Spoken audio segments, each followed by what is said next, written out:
प्रिय भाई बहनों, आज की रोटी की हर सदस्य व्यक्तियों के लिए यीशु ख्रिस्तांची मधुर नावाचे सप्रेम नमस्कार। आज की दिनांक 19 सप्टेंबर 2024 गुरुवार।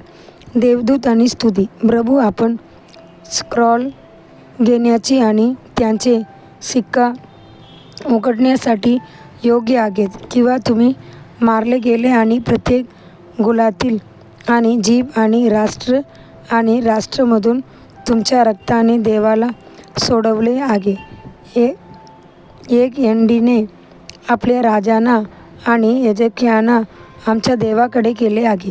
प्रकटीकरण 5 अध्याय 9 आणि 10 वचन. स्वर्गात तिथे देवदूत गाणी आहेत आणि पुनरुत्थित संतच्या गाणी. या 2 प्रकारचे गाण्यांपैकी पृथ्वीपासून देवाने मुक्त केलेल्या गाण्याची हृदयावर गोड आणि आनंददायी आहे. देवदूत गाऊ शकत नाहीत, मी एक पापी आणि प्रभू होतो, तू मला वाचवल. कारण त्यांना परतफेड करण्याचे अर्थ काय आहे हे त्याने ठाऊक नाही, पण आम्हाला महान बलिदान माहीत आहे.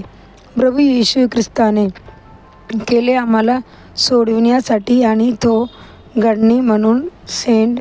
स्वर्गात देवदूताची सर्व गाणी अतिशय समान आहेत, पण देवाचे प्रत्येक संतचा विवाद आणि अनुभव अतिशय अद्वितीय आणि भिन्न आहे.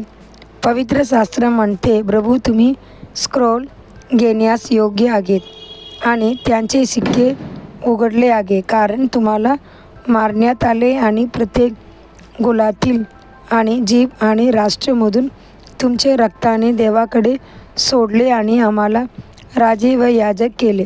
प्रकटीकरण 5 अध्याय 9 आणि 10.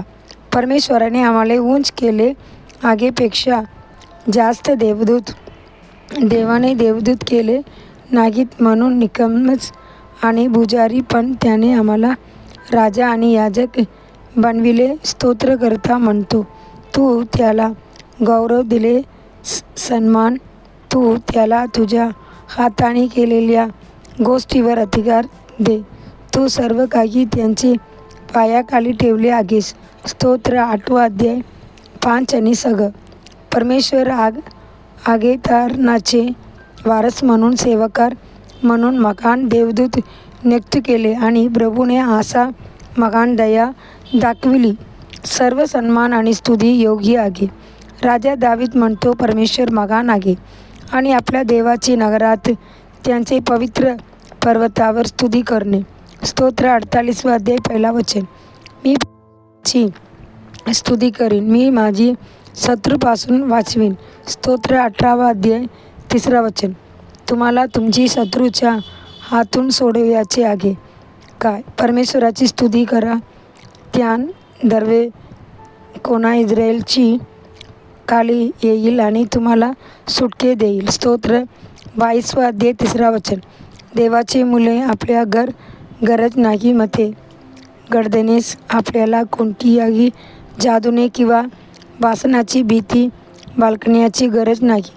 वाईट स्वप्नाबद्दल आपल्याला त्रास होऊ नये किंवा वाईट योजना तुझ्या विरुद्ध. जेव्हा तुम्ही देवाची स्तुती केल्यानंतर झोपायला जाल, तेव्हा तुमची झोप आनंददायक होईल आणि ते तुम्हाला स्वर्गीय दृष्टिकोनातून नेईल. पुढील ध्यानासाठी वचन. आणि आम्हाला माहीत आहे की जे लोक देवावर प्रेम करतात त्यांना जे चांगले आहे त्याबद्दल चांगले आहे. रोमकर 8 अध्याय 28 वचन. दिवसासाठी बायबल वचन. सकाळी उपदेशक 1 अध्याय 2 अध्याय 3 अध्याय. संध्याकाळी 2 कोरिंथीकर 11 अध्याय 16 ते 33 वचन. धन्यवाद. वचन.